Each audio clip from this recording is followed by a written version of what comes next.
Você quer falar bem? Esse vídeo é para você. No vídeo de ontem, nós estávamos meditando a respeito dos deveres de quem fala. E hoje nós vamos continuar na última parte dessa meditação e também o último vídeo dessa série. Sem mais demoras, vamos lá.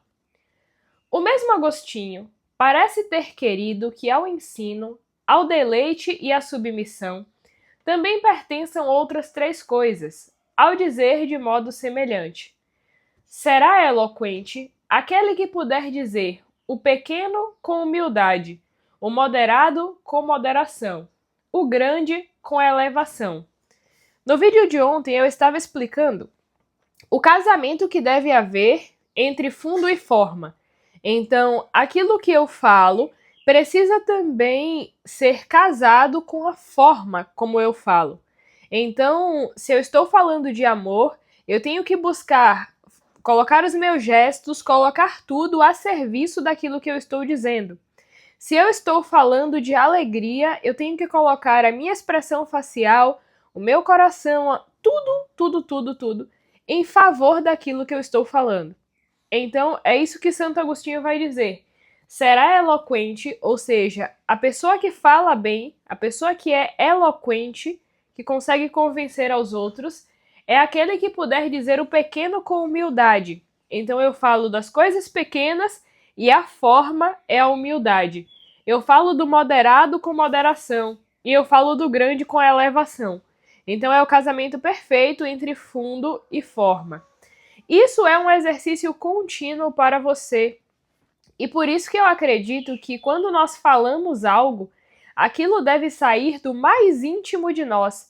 É por isso que em todos os vídeos anteriores a esse, nós falamos a respeito da meditação, nós falamos a respeito da leitura. Por quê? Se você se alimenta de Reels do Instagram, a sua informação vai ser rasa. A sua informação não vai ser tão profunda quanto poderia ser. Porque não é a informação que te dá profundidade, mas o que te dá profundidade é a meditação.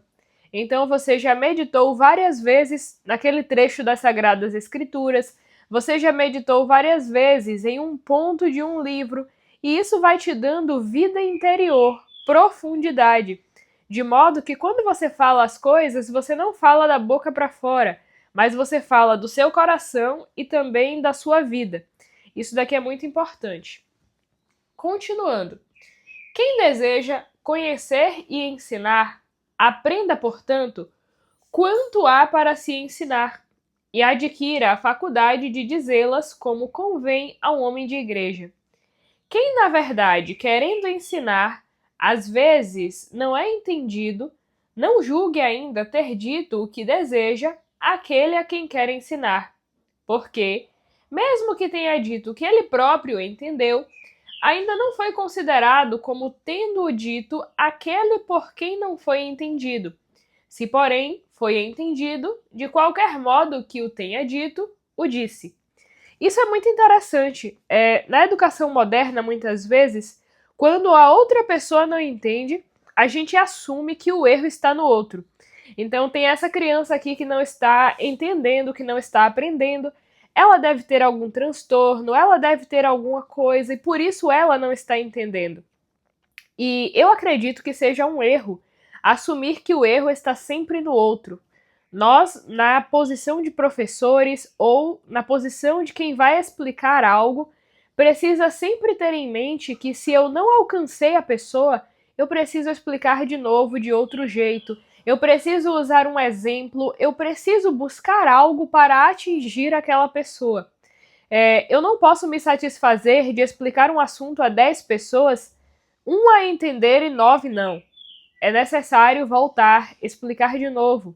E para isso é necessário um pouco de humildade, porque muitas vezes a pessoa não vai pegar de primeira, muitas vezes a sua explicação não foi tão boa assim, e você vai precisar explicar de novo sem problemas nisso, porque você vai melhorar na fala, ao passo que você fala não para agradar a você mesmo, e nem para agradar aos ouvintes, mas quando você fala a verdade para que o ouvinte enxergue. Isso não quer dizer que você vai sair por aí convencendo as pessoas 100% do tempo, mas quer dizer que as pessoas precisam pelo menos entender aquilo que você está falando. E isso é importante. Então, sempre que você for falar, pare de olhar para si mesmo. E eu sei que isso é difícil. Pare de pensar o que as pessoas estão pensando de mim, o que as pessoas acham daquilo que eu estou dizendo. Pare de pensar em si e comece a olhar para os outros. Então, você está falando para uma plateia de 10 pessoas? Observe se as pessoas não estão bocejando, se as pessoas não estão cansadas daquilo que você está dizendo já. Observe se o seu discurso está envolvendo as pessoas para que as pessoas prestem atenção no que você diz. Esse é um ponto interessante. Por último, deve, portanto, o doutor das divinas escrituras ser defensor da reta fé, debelador do erro e ensinar o bem. Então, esses 3 pontos. Se você fala, se você é um doutor das divinas escrituras, e aqui Hugo de São Vítor está falando mais com as outras pessoas, mais com o clero, do que conosco, leigos. No entanto, tem um ponto importante que é: todo católico, todo cristão é chamado a pregar o evangelho. Não importa a posição. Então, é necessário que você pregue com a sua palavra, mas sobretudo com a sua vida. E esses 3 pontos que Hugo de São Vítor fala, a reta fé, ser um debelador do erro e ensinar o bem, são muito importantes. Continuando. E neste trabalho de pregação, conciliar os adversos, ou seja, fazer com que as pessoas adversas, as pessoas discordantes, pelo menos escutem e sejam conciliadas, sejam unidas. Levantar os indolentes, declarar aos ignorantes o que devem agir e o que devem esperar. Onde tiver encontrado, ou ele próprio os tiver feito, homens benévolos, atentos e dóceis, há de completar o restante conforme a causa o exija. Se os que ouvem devem ser ensinados, seja o feito por meio de narração. Se, todavia, necessitar que aquilo de que trata seja claramente conhecido, para que as coisas que são duvidosas se tornem certas, raciocine através dos documentos utilizados. Um ponto muito importante é que muitas vezes nós usamos um excesso de retórica, um excesso de argumentos e falta a narração. E, na verdade, nós precisamos da narração. É algo que faz parte de nós. A nossa vida acontece e ela passa pela nossa imaginação. Então, quando você é criança, quando você é adolescente, a sua imaginação vai sendo formada. E aquilo que você coloca na sua imaginação te ajuda a raciocinar.